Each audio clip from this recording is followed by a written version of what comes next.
Hey guys, welcome to this episode of the Happy Knitting Podcast. My name is Julia and I'm coming to you as always from the south of Germany, from Munich. Today is Saturday, it's the 20th of July, which is crazy. When did it suddenly become the middle of summer?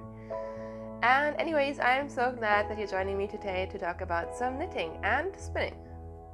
So I just realized that I don't really put much thought into podcasting right until the second that I press record and see what happens. But what I did realize is that I don't have a ton of stuff to show you guys. I have no finished objects, or I'm forgetting something. I feel like I'm forgetting something, but I can't really remember anything that I finished. So maybe time is just going super fast these days. Like, I can't believe it. Anyhow, we do have some works in progress, quite a few of them in fact. I do have a little bit of spinning, and then we'll just talk about life in general, and I presume that this is going to be a short episode, but I don't really mind because I know some of you really appreciate those shorter episodes. So again, as with every podcast episode in the last 2 months, I have hay fever. It is not going away, so we just have to deal with it. I try to keep the sniffles to a minimum, but I am a human and things happen, so sorry about that in advance. And before we go into works in progress, I am wearing my FO from last week. I am wearing my Tarmac tank, which is a pattern that was published in the Pom Pom magazine for spring last year. It's a design by Anna Maltz. I talked about it in detail in previous episodes, so I won't go into much detail, but I showed it to you last week when it wasn't blocked, so I have since blocked it and I have actually worn it because I promised you guys that I would tell you how it wears. And can you tell? It actually fits really, really nicely. I really do like it. I've worn it a couple of times now. The only thing that I don't like is the fact that the bottom hem rolls, because it is literally just stockinette and then an I-cord bind off, so it's not really surprising that it rolls. I blocked it out, but just with wearing it throughout the day, it will start to roll up again. But it is a summer top, so I don't really mind. I think it's completely, I don't care. It's a summer top. It doesn't have to be perfect. If it rolls a little bit, it doesn't matter. Besides that, like I said, I've been wearing it a couple of times. I'm really glad that I made these I-cord edgings both around the armhole and around the neckline, I guess. I made them quite a bit tighter than they're written in the pattern, so I just picked up less stitches, which kind of draws up the entire neckline. So I really like that. I think if I hadn't done that, it just wouldn't be something that I wear, because I don't want my bra showing too much. I don't want this to hang down here, understandably, I suppose. So I'm really happy I did that, and that is really giving the garment a lot of structure, which I think is very much necessary. Besides that, yeah, it's been a pretty good garment to wear in summer. When it's crazy, crazy hot, I still prefer like a very light t-shirt to this, but on these like medium warm days, I'm really enjoying it. It's really light, it's really fun to wear, and I do like the look of it. The yarn that I used for it, just for those who maybe don't remember, it was a wool and cotton blend. It was Holzgarn Coast, which I had in stash, and I think it worked pretty well for this garment. I would not make this out of a heavier sort of proper wool, because then I feel like it would just be very warm, and because I used this yarn, which is also almost a lace weight, or it's a very, very fine fingering, it's just a very light garment, and it's very drapey, and I do quite like it. So yeah, that is my Tarmac tank. Again, as with all of my projects that I talk about, you can always find information about colorways, needles, and such on my project pages, which I try to link underneath each video. So if you have any more questions, make sure to check out those Ravelry project pages for all of the projects that I'm going to show you today. Alright, let's talk about some works in progress. And I brought one that I haven't shown you in ages, because I haven't really been working on it in ages. But you may or may not know that these last few weeks have been pretty stressful and emotional for several reasons, and are continuing to be that way. And the other day I just didn't really know what to knit on, and I pulled out one of my blankets.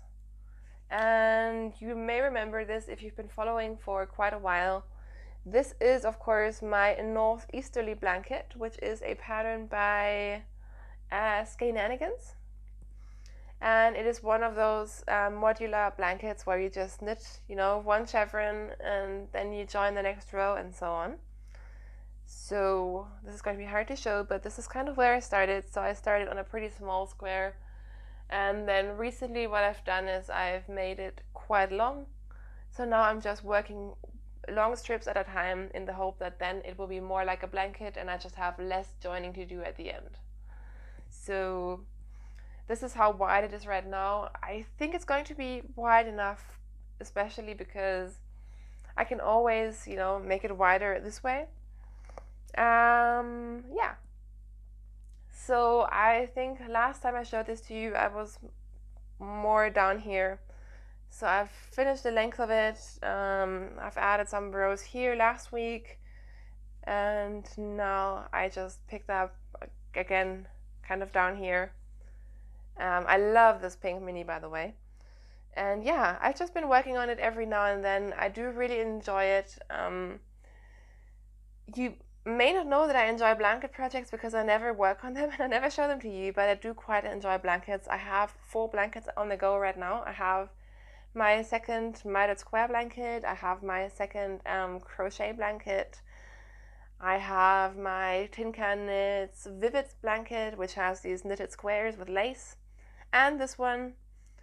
And yeah, I just have been picking it up every now and then, and I just like this pattern a lot. I feel like a lot of people aren't finishing it, and I personally actually thought about not finishing mine because it does get very fiddly, but I do enjoy it. And in case you were wondering, I started this blanket pretty much as soon as it came out, so it was one of the first ones, I think, on Ravelry. And Melissa, the designer, later came up with different methods to join the squares, but the strips. But I didn't really enjoy personally the process of how it was written in the pattern, so I kind of devised my own method of joining that gives you this sort of ridge on the back, which I think is not a bad join. I think it looks quite pretty. So in case you are interested in that, I have written out the instructions on my project page without giving away any of the pattern. But that is just totally up to you. I just thought I would mention it because I occasionally do get comments about that. So yeah, that is my northeasterly blanket.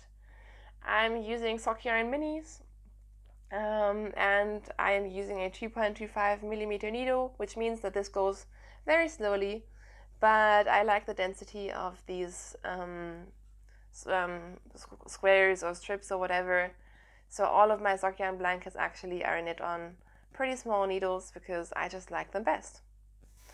And I'd rather be working on this a little bit longer or maybe forever, and then have a blanket that I really enjoy the fabric of than to make it go faster, but I just don't really enjoy things on a loose gauge.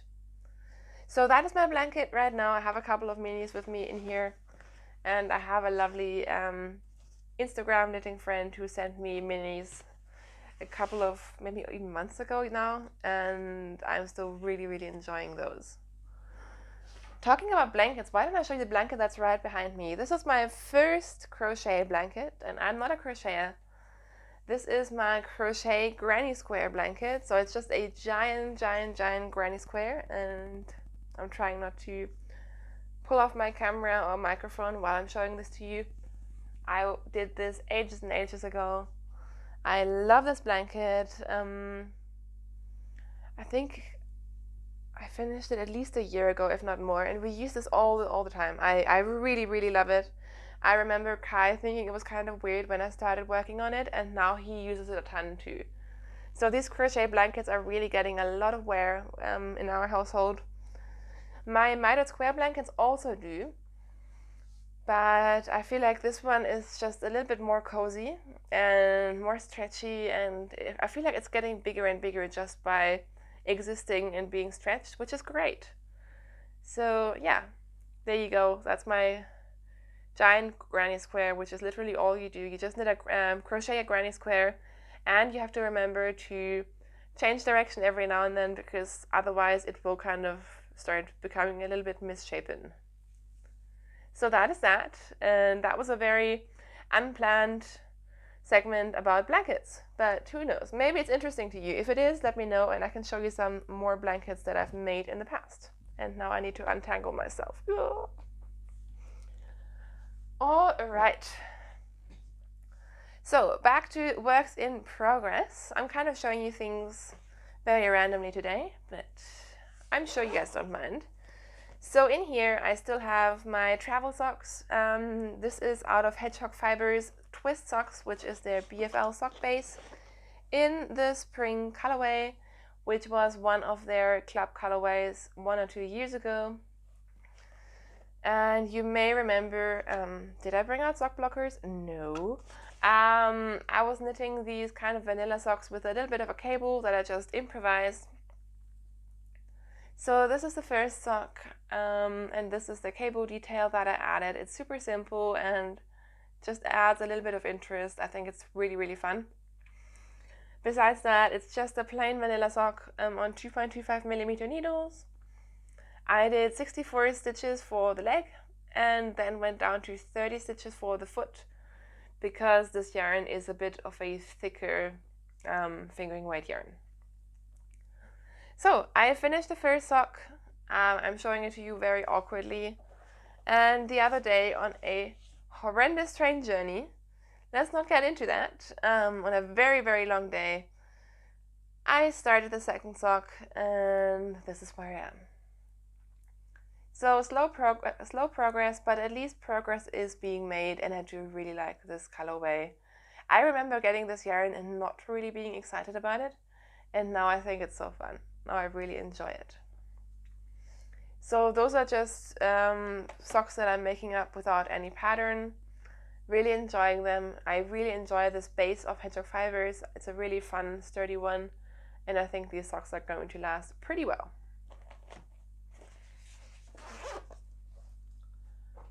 Alright, should we stay on the topic of socks because I cast on some new socks too, for no reason at all.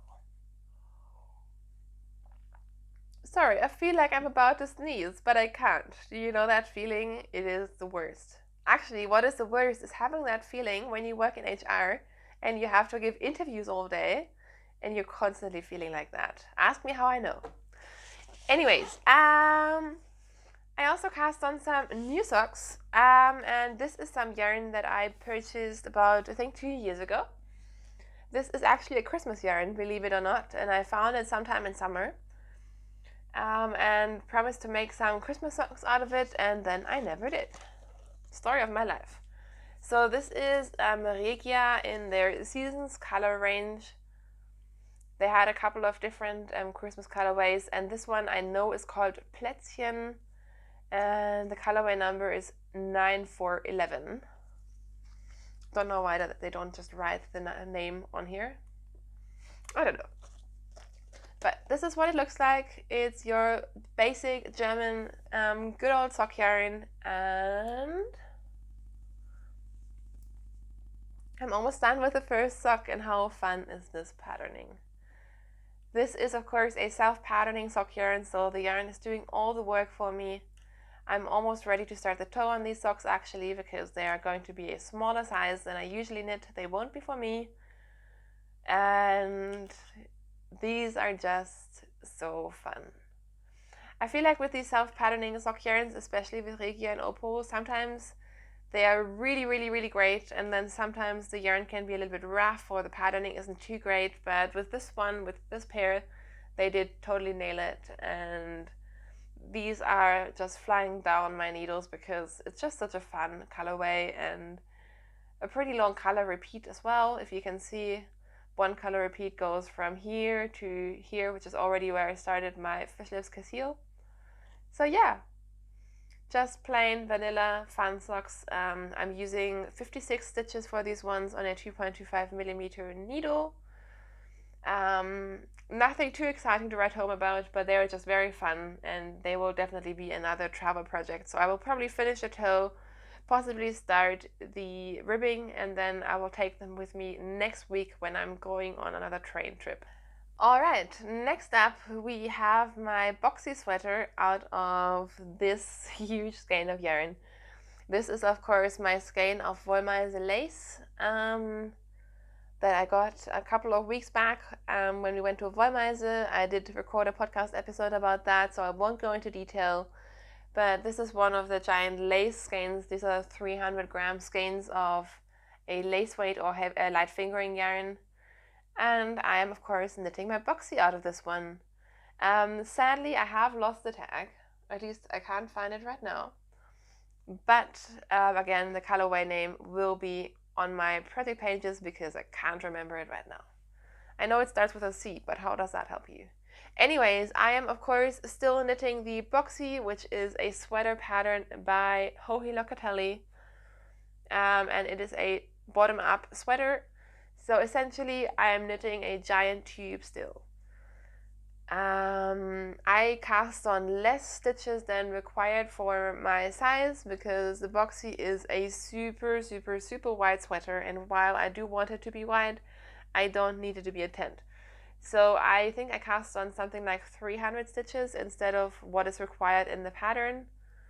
I also didn't swatch, but I have since measured gauge of my actual garment, and guess what, you guys, I am spot on gauge. Spot on 23 stitches per 4 inches or 10 centimeters, so I'm very good on that front. I also did a couple more rows of the ribbing because in the pattern you do very, very little ribbing, and that has been known to flip up and roll up and do all sorts of things that it doesn't have to do.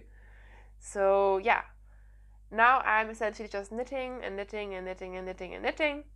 And I feel like I've made quite a bit of progress since I showed this to you last week. So I've been actually working on this while watching TV. I've been working on this while reading because I can actually read a book and knit plain stockinette pretty easily. The hardest thing about reading while knitting for me is to figure out how to hold the book because I like to read actual physical proper books. But you can see here the yellow stitch marker is where I was last week, so I've made some progress. And I kind of felt like I was going nowhere with this, but I talked to my friend yesterday and figured out that I'm probably almost halfway done with my body. And maybe at some point this will actually get finished. So this is where we are with that. I'm sorry it's not super interesting to show you guys, but I do still really like this color. I think the slight tonality in this yarn, I don't want to say variegation, but it's just a really cool color. And I think especially for like fall, autumn, yes, I'm mentioning it, I know some people hate that, but I love fall. This will be amazing. So yeah, I'm knitting this on 3.5 millimeter US size 4 needles because that's the needles that I enjoyed the fabric that I was getting with the yarn, and like I said, it works out gauge wise, so I'm super, super happy with this. And lastly, of course, instead of working on my hand spun sweater that I have already on the needles, I cast on a new sweater. This yarn that I'm using is my birthday yarn. So on my birthday, which just for a couple of reasons wasn't the greatest birthday I've ever had. Nothing major, but just a little bit weird. Anyways, I ordered myself some yarn because I decided to treat myself and screw my yarn diet. And I treated myself with this yarn, which is from Dererium Natura. So it's a French yarn. It's the Ulysse Space. And it is this beautiful, beautiful woolen spun yarn, which comes in amazing colors. And I treated myself to some sweater quantities. So this main color is called Lagon, or which I presume is translated into lagoon, and it's this beautiful, beautiful blue. And the other day I just decided, why be responsible and finish a sweater when instead you can cast on a new one? So that is exactly what I did, and guess what, you guys? I cast on another Strange Brew sweater by Tin Can Knits. Those of you who've been watching for a while will be so sick of me talking about it, but it is a top-down or bottom-up sweater recipe where you can use different weights of yarn, different sizes, different color work, different construction methods, and you can kind of design your own sweater, which is exactly what I am doing here for the third time this year. I just love it so much. I'm once again using the decay weight instructions because that is about the gauge that I got with this yarn, and using 3.5 millimeter US size 4 needles. and I love it. I love it so much. So you can see for this one I used a twisted 1x1 rib because I just wanted to mix it up. And then I just did a couple of really small charts from the recommended chart list. And then this last chevron and whatever pattern, this last bit down here, I just made up. And I think it turned out really, really well. I'm really happy with it. So I'm actually at the point I have finished my short rows. What I did is actually I like to work my short rows into the color work. So instead of having it all either above the yoke or right underneath the yoke, I like to sneak in some short rows in between. So for example, in here between those charts, I put in some short rows, and then down here as well. I finished all of that, and I have separated for the sleeves. So now I just have to knit the body, and I think I'm going to do the majority of the body just in the blue, and then possibly do some color work, maybe at the bottom of the body or even at the sleeves. I don't really know yet, but yeah, I really enjoy this. I think it's a fun pattern. I just keep knitting it all over again all the time, and it's definitely worth it for me to pay a little bit extra, because you could knit 15 different sweaters from this pattern and they would all be very different. So yeah, very happy with this, and I am loving the yarn. Again, not sponsored, I just like to try things, and I like my rustic yarns, woolly, non-superwash yarns that lend themselves to color work. And this is one of those, except it is super soft. This is so soft and squishy, and not sure if you can tell, but it's got this elasticity. And it just makes for such a different knitting experience. Like, I feel like I've never knit with a yarn that feels like this. It feels almost spongy. And the fabric that it creates is just really great. Like, this is just meant for color work. But like I said, it is very soft. I'm very curious to see if this will pill. I think it may, because it is just very soft, but I love it. And I haven't had this much fun just knitting with a yarn in a long time, but it just lends itself to everything so well. And you can see the floats, everything is just looking perfect, which is not to do with my knitting skills, but just because this yarn is really great. So I am really enjoying it. So yeah, that is it in terms of my knitting. And I was going to talk about spinning, but you know what? My hay fever is just not getting any better. And I think you don't want to listen to me with being all hay fevery, and I definitely don't want to be talking to you and recording an episode when I'm feeling, I'm just not feeling great. I'm sure all of you who ever had hay fever know what I mean. I don't feel bad. I'm not feeling sick. There's nothing wrong with me, but it's just not the best time to film yourself with a red nose on camera. So you know what? I think I'm just going to leave spinning for next week, because it's nothing super interesting anyways. I will just leave you until next week, when I will be recording again and hopefully have some more content. I feel like these last few weeks, they have just been very busy on different levels, and things are looking up a little bit. I feel like I'm calming down a little bit and having more time again, which is great. But yeah, so I hope that at some point things will calm down. I have more knitting time and I will have more FOs again. But I'm sure that will happen sooner or later. So until I see you again, thank you so much for watching. Sorry for this somewhat short episode. I will see you soon, and until then, I hope you have so much fun with your knitting. Thanks for watching. Bye!